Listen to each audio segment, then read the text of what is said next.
Hoje nós vamos encerrar a nossa mensagem sobre a ascensão de Jesus. E eu queria convidar você a abrir a sua Bíblia no livro de Atos dos Apóstolos, no capítulo 1, a partir do versículo 1. Diz assim a palavra do Senhor.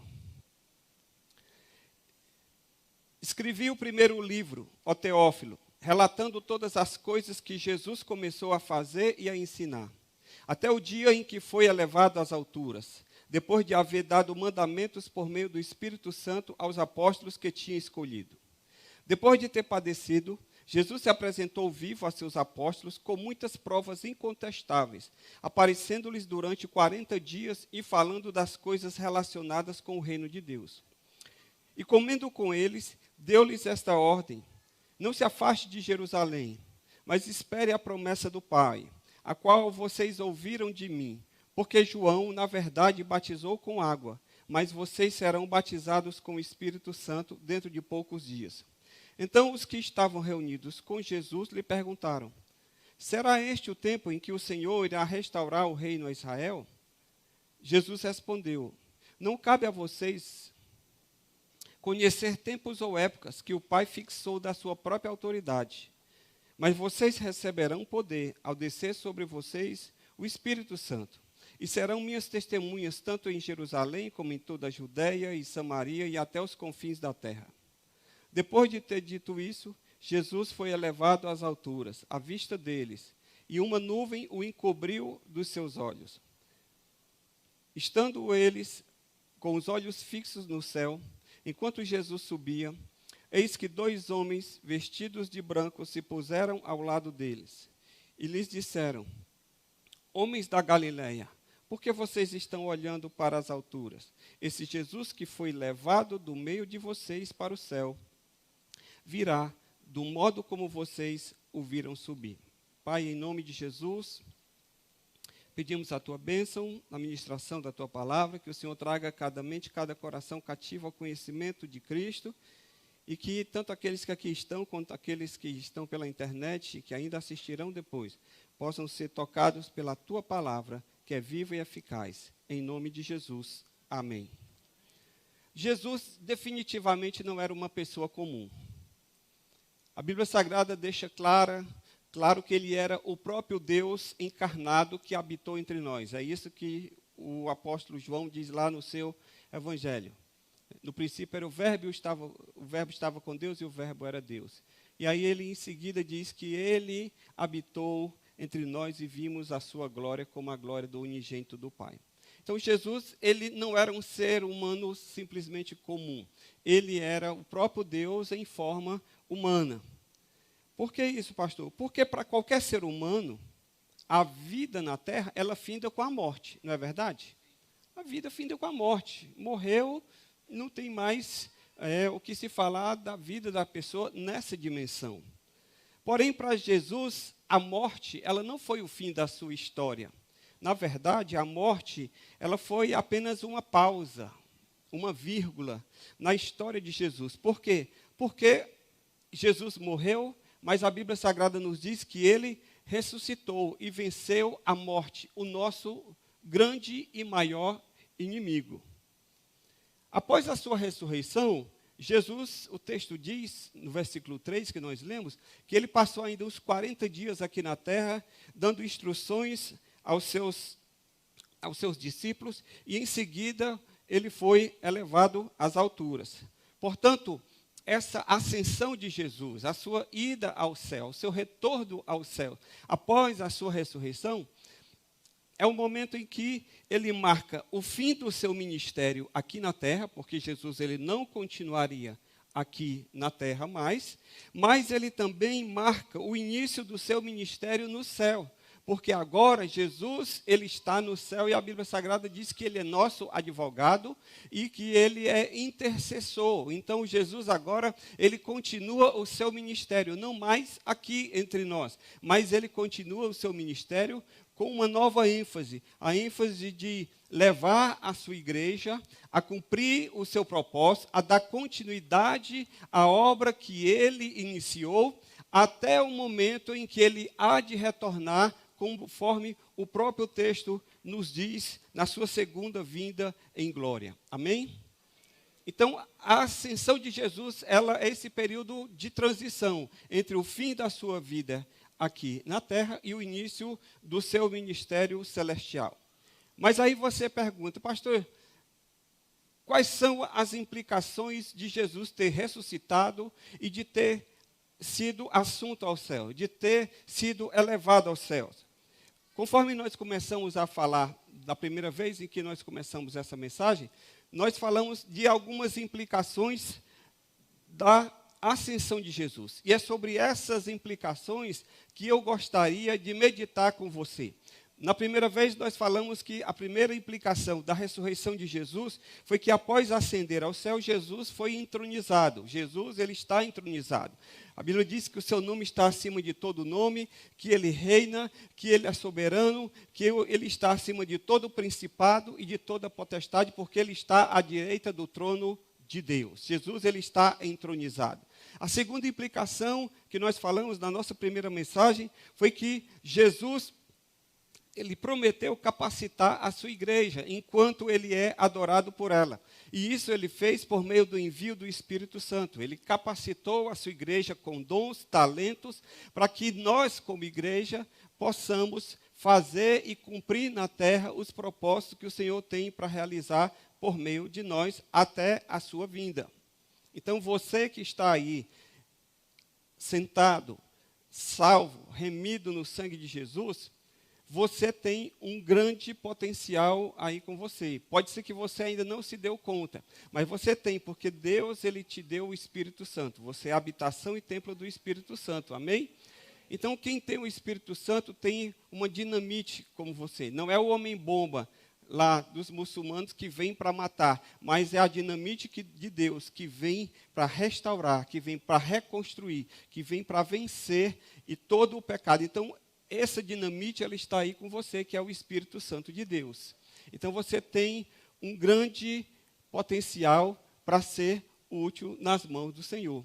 E hoje eu gostaria, então, de continuar essa minha mensagem, falando da terceira implicação de Jesus ter subido aos céus.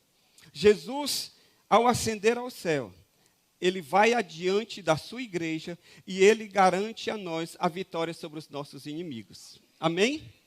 Olha aí, eu vou repetir, eu acho que você não estava aqui ou não prestou atenção. Jesus, ao ascender aos céus, ele agora vai adiante de nós e nos garante a vitória contra os nossos inimigos. Amém? Onde é que tem isso? Versículo 8 do texto. Mas vocês receberão poder, dinamite, é a palavra no grego, ao descer sobre vocês o Espírito Santo. Jesus, como ele havia prometido, ele não nos deixou órfãos. Lá em João, quando ele estava falando com os discípulos, ele diz, olha, eu vou para o Pai, mas eu não vos deixarei órfãos. Eu vou enviar o Espírito Santo e ele vai conduzir vocês. Jesus, ele enviou o Espírito Santo e por meio do Espírito Santo ele vai adiante de nós. Ele nos dá vitória, ele nos dá poder para vencer o pecado, para vencer as hostes malignas. Ele nos dá poder para vivermos a vida cristã como ela precisa ser vivida. Porque para viver a vida cristã é necessário mais do que boa vontade. Você pode ser uma pessoa cheia de boa vontade, mas o mundo é tão cruel, as forças malignas são tão fortes que você simplesmente, na boa vontade, você não é capaz de vencer o mundo. Por isso veio o Espírito Santo. Ele mandou o Espírito Santo para que ele possa ir adiante de nós, para nos dar vitória contra tudo aquilo que se levantar contra as nossas vidas. Amém? A Bíblia, quando nós lemos a Bíblia, nós vemos que a Bíblia está recheada de promessas de Deus de estar à frente do seu povo, de estar conduzindo o seu povo. Veja comigo, por exemplo, o Senhor ele preparou Israel para entrar na terra prometida. Ele colocou Israel para entrar na terra, mas ele foi adiante do seu povo. Onde é que tem isso? Lá em Deuteronômio 1:29, quando ele diz, então eu lhes disse, não fiquem apavorados, não tenham medo deles. O Senhor, o seu Deus, vai adiante de vocês e ele lutará por vocês. segundo tudo o que viram o que ele fez conosco no Egito. O Senhor disse, olha, vocês vão para a terra prometida, mas vocês não vão só, vocês não vão enfrentar os inimigos que lá estão no braço da carne, na força de vocês, porque vocês nem destros para a guerra, nem adestrados para a guerra vocês são, afinal de contas estão saindo de 400 anos de escravidão. A única coisa que vocês têm forte são os lombos, de levar chicotada. Mas vocês não sabem guerrear, mas o Senhor vai adiante de vocês. Aqui já tinha uma promessa de Deus conduzindo o seu povo. Quando a gente vai lá no livro de Isaías, o profeta Isaías também, falando do povo que estava no exílio, dos tempos de aflição, ele diz o seguinte lá em Isaías 52:12, porque vocês não sairão às pressas, nem partirão como quem foge, porque o Senhor irá adiante de vocês, e o Deus de Israel será a sua retaguarda. O Senhor irá adiante de vocês, e o Deus de Israel será a sua retaguarda. O que é isso? É escudo na frente e escudo atrás. Entende? É blindagem. E não é blindagem das lojas aqui de Fortaleza, que se botar um AR-15, talvez ela não consiga segurar. Mas é a blindagem espiritual. O Senhor diz, olha, Ele vai adiante de vocês. E no Novo Testamento, Jesus ensinou essa mesma verdade, quando ele diz que, como bom pastor, ele iria nos conduzir às suas ovelhas. Olha lá em João 10:4. Depois de levar para fora todos aqueles que lhe pertencem, vai na frente delas, e elas o seguem, porque reconhecem a voz dele. Você diz, pastor, ok, eu estou entendendo, porque o Senhor vai adiante de nós. Mas por que nós precisamos dessa assistência de Deus? Por que o Senhor ele precisa ir à nossa frente? Sabe por quê? Porque nós somos ovelhas. Ovelhas do seu pasto. E você precisa entender uma curiosidade. É possível você conduzir gado, mas você não conduz ovelha. Ovelha precisa ser liderada. Entende? Ninguém consegue enxotar ovelha. Porque a ovelha, ela ouve a voz do pastor e ela segue. Gado não. Gado você pega cachorro ou então vários vaqueiros em cima de um cavalo e você vai enxotando o gado daqui e dali. Ovelha não é assim. Ovelha precisa ser liderada. Eu e você somos ovelhas do Senhor. Nós não vamos ser enxotados, mas nós precisamos ser liderados. E é o Senhor quem vai nos liderar, é Ele quem vai nos conduzir. Por isso, a necessidade de Ele estar à frente, nos conduzindo e nos liderando. Amém? O povo de Deus, então, queridos, precisa da liderança do Senhor. Precisa que o Senhor esteja à sua frente. Por isso que nós podemos dizer o seguinte, na vida cristã não existe sorte. Você sabia? Na vida cristã não existe sorte. Como assim, pastor? Porque na vida cristã existe providência e existe direção. É totalmente diferente. Ah, eu estou com sorte hoje. Não, eu nem jogo na loteria. Às vezes lá no meu trabalho o pessoal faz bolão. Aqui bolão, bolão, bolão. Eu digo bolinha, bolinha, bolinha. Não tem bolão, sabe por quê? Porque eu não dependo da loteria para me prosperar. Eu creio, irmãos, no trabalho, em primeiro lugar. Eu creio no trabalho. E creio que Deus nos prospera por meio do nosso trabalho. Porque é o Senhor quem providencia. Eu não dependo da sorte, eu dependo de Deus. Eu dependo da sua providência, eu dependo da sua liderança, eu dependo da sua provisão. E eu sei que se Deus quiser me abençoar, se Deus quiser me prosperar, não precisa ser por meio de uma loteria, que joga na fase do sonho de milhares de pessoas que saem frustradas para um ficar sorrindo.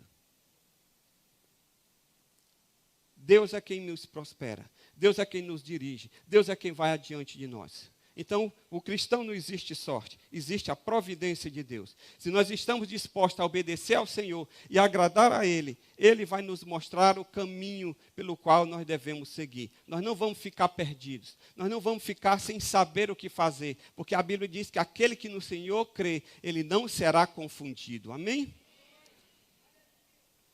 Olha o que aqui João 7,17 diz. Se alguém quiser fazer a vontade de Deus, conhecerá a respeito da doutrina.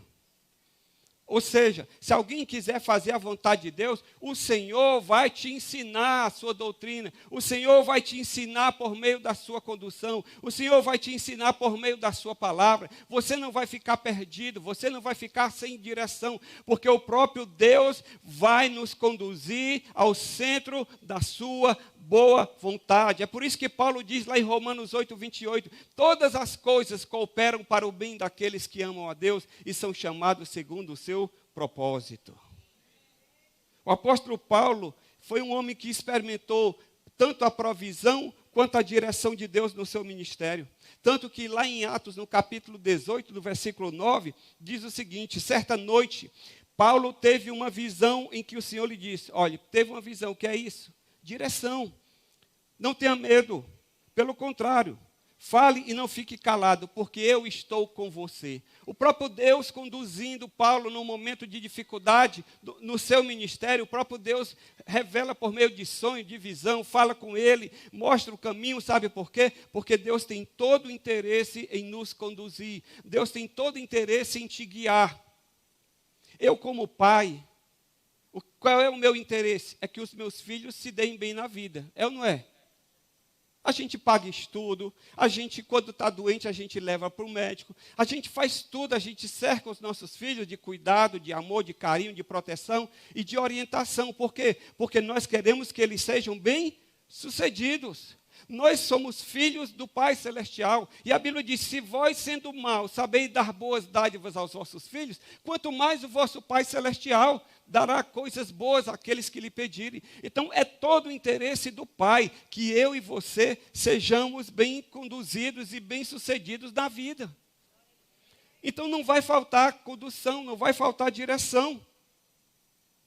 Jesus é o nosso bom pastor, ele vai adiante de nós, ele permanece conosco, ele prepara o caminho, mesmo quando a jornada se mostra sombria. É por isso que no Salmo 23, a palavra do Senhor nos diz, lá no versículo 4, ainda que eu ande pelo vale da sombra da morte, não temerei mal algum, porque tu estás comigo, o teu bordão, o teu cajado me consolam. O Senhor, ele está conosco, em tempos bons e em tempos difíceis, na abundância ou na escassez, na saúde ou enfrentando enfermidades. O Senhor está conosco.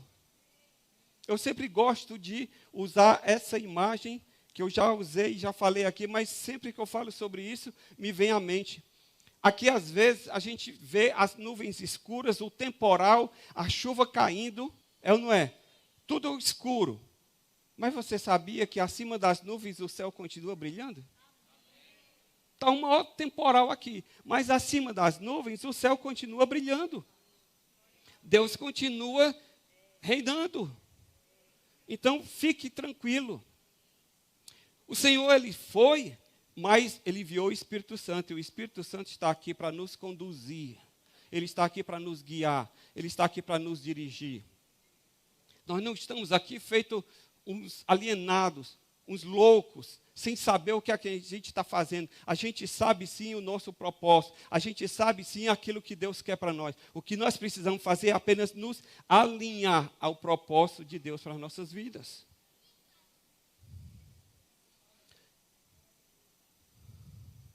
Isaías 45:2, eu irei adiante de você.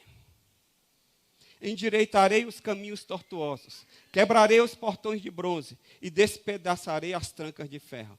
Quando tudo aparentemente estiver fechado, tudo estiver blindado, se Deus quiser que você entre por uma porta, meu irmão, ele vai despedaçar ferrolho, ele vai abrir caminho, ele, como diz o pentecostal do pé roxo, ele vai abrir porta onde não tem parede.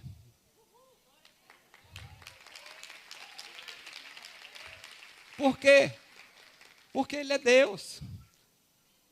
E os seus propósitos não são frustrados. Então, a primeira consequência da ascensão de Jesus é que ele foi para o céu, mas ele continua a nos conduzir ao centro da sua boa vontade. Portanto, eu quero dizer para você, igreja, tenha ânimo.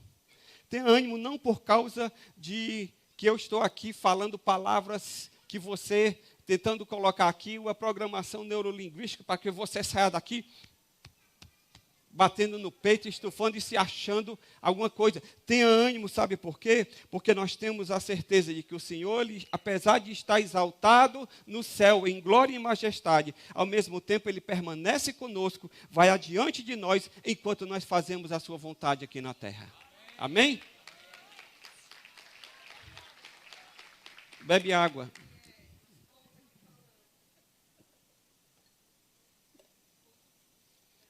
Segundo, a segunda implicação de Jesus ter sido assunto aos céus é que ele transformou a sua igreja em uma testemunha do Evangelho. Jesus, ele foi ao céu, ele fez a obra que fez durante esses 3 anos que ele passou aqui na terra. Ele pregou, ele ensinou, ele ressuscitou mortos, ele curou enfermos, ele fez tudo para demonstrar o amor e o poder de Deus. Mas ele foi e nos deixou uma missão de sermos testemunhas do Evangelho de Cristo. O que é o Evangelho? As boas novas, a sua mensagem. Olha o que é que a segunda parte do versículo 8 que nós lemos. Mas vocês receberão poder ao descer sobre vós do Espírito Santo, e vocês serão o quê? Minhas testemunhas, tanto em Jerusalém, na Judéia, Samaria e até nos confins da terra. Jesus, ele ascendeu aos céus, mas deixa eu lhe dizer uma coisa. Ele abriu portas para que a mensagem do Evangelho fosse propagada por meio dos seus seguidores. Tanto é que ela chegou até nós. E eu e você estamos aqui porque alguém foi passando de geração em geração essa mensagem que um dia alcançou a mim e a você. Muitos de nós, se formos aqui dar testemunho, foram alcançados na igreja, outros fora da igreja, por um testemunho, por um milagre, por alguma pessoa que chegou para você e pregou, por um colega de trabalho, ou veio por força da circunstância, de uma doença. Cada um aqui tem um testemunho diferente, a forma como foi atraído. Mas por quê? Porque alguém, de alguma forma, testemunhou do Evangelho para você. E hoje você está sentado aqui, e está salvo, está remido, está crendo no poder de Cristo, porque alguém foi fiel em levar essa mensagem até você. E cabe a mim e a você não deixar que essa mensagem morra conosco. Mas nós iremos continuar e levar o bastão para transmitir para a próxima geração. Lembra da corrida de obstáculos nas Olimpíadas? Não é a de obstáculos, é a de bastão. Como é? São 4 corredores, revezamento. Um corre com o bastão na mão. Aí, quando ele corre 100 metros, ele já passa o bastão para aquele que está na frente continuar correndo e mais 100 metros. E depois passa o bastão para o outro até chegar o último e tentar chegar em primeiro. O que é aquilo ali? É exatamente a melhor representação do que é a mensagem do Evangelho. É um passando o bastão para o outro, para que essa mensagem vá adiante. Quando eu e você estamos aqui, eu estou com 56 anos, a cabeça aqui está branca, mas o Evangelho está se renovando por meio do Dux. Essa aqui é a próxima geração que vai fazer aquilo e dar continuidade à obra do Senhor, porque nós somos testemunhas uns dos outros. Somos testemunhas de Jesus uns para com os outros. Então Jesus, ele foi, mas essa obra precisa ser feita por mim e por você. E deixa eu lhe dizer, para o Senhor não tem portas fechadas. Ele abre portas. Ele disse lá em Apocalipse, no capítulo 3, versículo 7, que eu sou aquele que tem a chave de Davi, que abre e ninguém fecha, e que fecha e ninguém abrirá. Ele tem a chave, e ele coloca uma porta diante de nós, e que ninguém pode fechar. Deixa eu lhe dizer uma coisa. A igreja passa por lutas? Passa. A gente aqui passa por dificuldade? Passa. Mas eu vou lhe dizer, ninguém vai fechar as portas aqui não. Sabe por quê? Porque uma porta que Deus abre, ninguém fecha. Nós vamos avançar. Nós vamos adiante. Sabe por quê? Porque nós estamos fazendo a obra de Deus. Nós estamos aqui pregando o Evangelho. Ninguém está aqui brincando. Pastor Pedro não está aqui semanalmente, junto com os pastores e com os líderes, os voluntários. Nós não estamos aqui brincando, nós estamos aqui levando uma mensagem de salvação e de restauração, porque assim como eu e você fomos alcançados, pessoas existem que precisam também ser alcançadas. E nós vamos adiante, amém? Nós estamos aqui na terra como igreja, tanto para ministrar a família de Deus, aqueles que já são convertidos, mas também para testemunhar aqueles que estão perdidos. Se nós fôssemos dar um outro nome para o livro de Atos dos Apóstolos, nós poderíamos dizer que Atos é o livro das portas abertas, porque Deus permitiu a sua igreja testemunhar em meio ao Império Romano, debaixo de perseguição, até os próprios religiosos que não entendiam, a homens de negócio, a igreja foi e se infiltrou por todo o Império Romano, levando a mensagem de que Jesus havia ressuscitado. O próprio Paulo, durante o seu ministério, ele se guiava muito por portas que abriam e portas que se fechavam, como indicação da vontade de Deus. Mas uma coisa é certa, quando Deus abre uma porta, nós como igreja precisamos entrar por ela. E se essa porta aqui do Evangelho está aberta, é porque Deus quer que essa obra vá adiante por meio da minha vida e da sua vida. Amém. Nós não estamos aqui servindo a homens. Nós não estamos aqui para servir o pastor Pedro, para fazer o nome dele conhecido na cidade. Nós não estamos aqui, nós somos todos conservos uns dos outros, somos conservos de Cristo. Amém? Amém?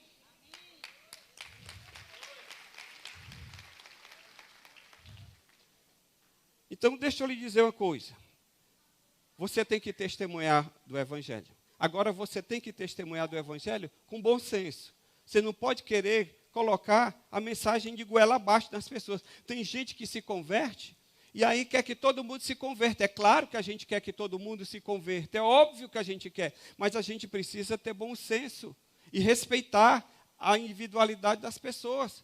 Então não queira forçar a barra em fazer as coisas do seu jeito, porque Deus é quem vai te conduzir. O que você precisa saber é o seguinte: Senhor, me coloca no meu caminho pessoas que tenham o coração aberto para ouvir a Tua palavra e que criem, Senhor, oportunidades em que eu possa testemunhar. Porque senão, ao invés de você atrair a pessoa, você vai a espantar. Porque você vai se tornar inconveniente, chato.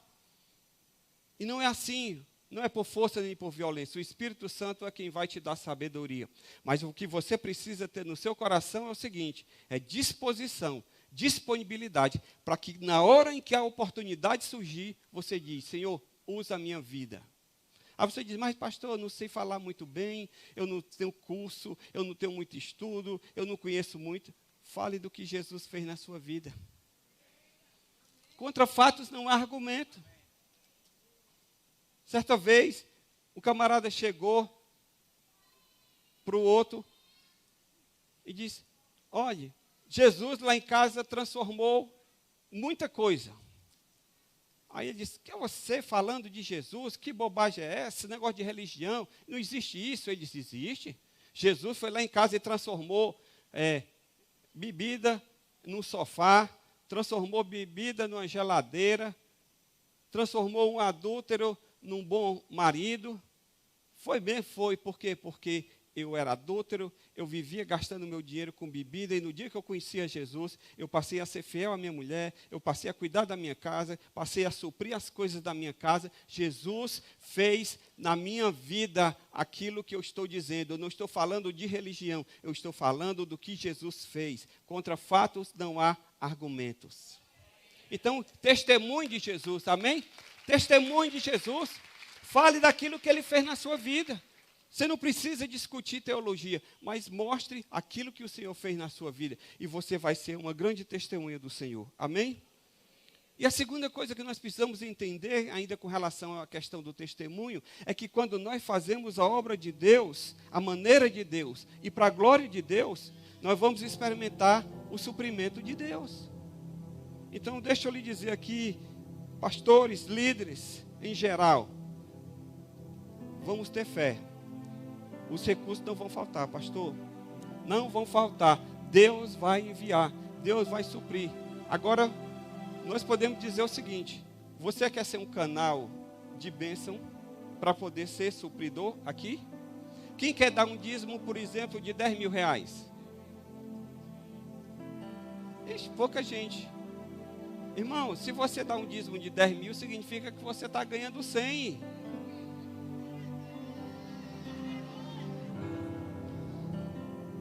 Eu me lembrei agora da mulher que era copeira lá no meu trabalho. Ela ia lá, lavava os pratos, as coisas da copa, servia água nas mesas. E ela também, para aumentar a renda dela, ela levava umas coisinhas para vender, fazia sanduíche, levava cocada. E aí um dia ela chegou lá com a cocada, R$3 a cocada. Aí eu disse: Tetê, quanto é essa cocada? R$3. Tetê, eu só compro se você fizer 3 por 10. De jeito nenhum. De jeito nenhum. Tá vendo? Eu não vou vender a minha cocada. Eu disse: Tetê, eu compro 3 por 10. Não quero. Só quero se for R$3. Menos disso eu não vendo. Então, tá igual, irmão. Você quer dar 10 mil de dízimo? Ô, irmão, se tu tá dando 10 mil de dízimo, é porque tu tá ganhando 100. Se você estivesse no interior, a pessoa ia dizer: te alui. Entende? Então você pode ser canal de bênção. E eu creio que Deus pode abrir portas e prosperar a sua vida. Porque isso vai reverter em bênção para a igreja. E a obra vai continuar sendo feita. Amém? E por fim, após ascender ao céu, Jesus, ele voltará para buscar a sua igreja, para estar com ele para sempre. A gente cantou um cântico aqui hoje, eu acho que foi o último cântico antes da gente passar por um momento de dízimos e ofertas. Olha o que é que o texto diz lá no versículo 11 do texto que nós lemos. Eles disseram: homens da Galileia, por que vocês estão olhando para as alturas? Esse Jesus que foi levado do meio de vocês para o céu, virá o quê? Do modo como vocês o viram subir. Jesus voltará. Jesus, ele foi elevado, ele está sentado à direita de Deus, mas ele está aguardando. Onde é que tem isso, pastor? Hebreus capítulo 10, versículo 12. Jesus, porém, tendo oferecido para sempre um único sacrifício pelos pecados, assentou-se à direita de Deus, aguardando daí em diante, até que os seus inimigos sejam postos por estrado dos seus pés. Jesus está aguardando a ordem do Pai. Jesus vai voltar. Eu não sei se você tem essa expectativa, mas eu tenho essa expectativa. É por isso que a gente diz: Maranata, ora vem, Senhor Jesus. Jesus vai voltar. Irmãos, quem vai ditar o fim da história não é Bolsonaro, não é Lula, não é Biden, não é Xi Jinping, não é Putin, que está Putin. Mas eu quero lhe dizer o seguinte: quem vai ditar o fim da história é o Senhor. Amém? Deus está no controle da história. Interessante que Deus, ele criou todo o universo em 6 dias, mas ele levou um longo período, séculos, para constituir a nação de Israel e para revelar o plano de salvação. Interessante, né? Deus fazer o mundo em 6 dias e ele levar tanto tempo na história para revelar o plano de salvação por meio de Cristo e enviar o Messias. E esse mesmo Messias, você acha que Deus vai fazer tudo isso para no final não dar em nada? Não, o anjo disse: olha, esse mesmo Jesus que vocês estão vendo subir, ele voltará. Ele vai voltar. Portanto, não compete a mim e a você estabelecer o dia do retorno. Por isso é inútil a gente estabelecer datas, estabelecer dias, porque é um segredo que pertence somente ao Pai. Marcos 13:32. Mas a respeito daquele dia e hora, ninguém sabe, nem os anjos, nem o Filho, senão o Pai. O mais importante, então, é a gente não estar distraído com as coisas desse mundo, com as coisas dessa terra, distraídos pelo mundo, pela carne, pelo diabo, que são os nossos reais inimigos. O que é que eu tenho que fazer, pastor? Vigia, crente. Vigiar. Orar e vigiar, ficar atento. Não se distraia com as coisas dessa vida. Não fique pensando que o céu é aqui. Por mais que você prospere, que tenha carro, tenha casa, viva uma vida boa, confortável, glória a Deus por isso, que desfrute mesmo. Agora deixa eu lhe dizer, não ponha seu coração nisso, porque isso vai passar. Olha aí os grandes da terra, os famosos, que um dia alcançam o auge, mas todos eles um dia sobem e outro dia descem. Eles morrem. Ano passado morreu Erasmo Carlos. Esse ano agora morreu Pelé, o rei do futebol. Como ele diz, olha, o Pelé é imortal, mas o Edson Arantes morre. Todos passam. Como diz até aquela brincadeira, todo mundo é passageiro, só dá um trocador e um motorista. Não é verdade? Todo mundo é passageiro. Nem trocador tem mais, né? Agora é só o cartão. Todos vão passar. Por isso que você não pode colocar os seus olhos nessa terra. Você tem que colocar os seus olhos no céu, aguardando a vinda do Senhor, e trabalhar e fazer aquilo que é vontade de Deus, para cumprir o propósito de Deus na sua vida, como igreja, como povo de Deus. Como disse o pastor no começo do culto, duas instituições que Deus criou. Quem foi, pastor? Família e igreja. Essas vão permanecer. Na eternidade, não vai levar a sua OAB, não vai levar o seu pós-doutorado. Na eternidade, não vai levar o seu Rolls Royce, o seu celular iPhone 13 Pro Max, Turbo Hexa, Exofone. Não vai. Não vai levar a sua roupa Hugo Boss ou Hugo Boss. Não. Tudo vai passar. Por isso que nós precisamos estar com os nossos olhos fitos no céu. E eu quero encerrar mostrando que na carta de Paulo aos Tessalonicenses, quando a igreja está ansiosa pela vinda de Jesus, algumas coisas, algumas características marcam as pessoas. Olhe lá, 1 Tessalonicenses 1, de 8 a 10, a Bíblia diz que quando nós estivermos esperando a volta de Jesus, nós estaremos testemunhando e servindo a Deus. Você está testemunhando e servindo a Deus? Nós vamos estar desfrutando de esperança e de alegria. 1 Tessalonicenses 2, 19 a 20. Qual é a outra característica daqueles que estão esperando o retorno de Jesus? É que nós seremos amorosos e nós cresceremos em santidade. Quem está esperando a vinda de Jesus será confortado nas suas tristezas. Você passa por tristeza? Passa. Mas você recebe o consolo, sabe por quê? Você sabe que isso não vai durar para sempre. Não vai. Irmão, toda luta um dia finda, nem que seja com a morte, mas finda.